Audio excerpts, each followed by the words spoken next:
စားတော့မယ်စားပါဦးခင်ဗျာအားလုံးကိုကြွေးပါတယ်နော်ခင်ဗျာမုတ်ဒီပူပူလေးရှယ်တမယာသီးလေးနဲ့အကျော်ရယ်ပစုံနဲ့ချက်တာပေါ့နော်တမယာသီးလေးအိုးမွေးနေရောပူပူလေးကျွေးချင်လိုက်တာဗျာအိုးအဲ့ဒါကိုအောင်စားမယ်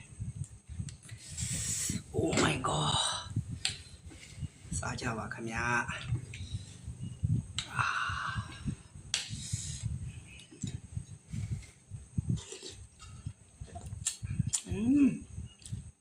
ရှယ်ပဲ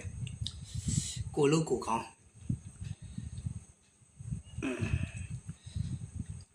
โอ้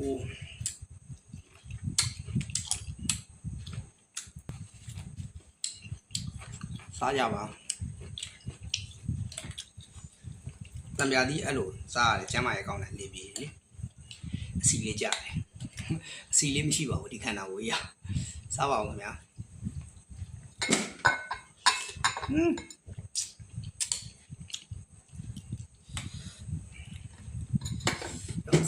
စားမယ်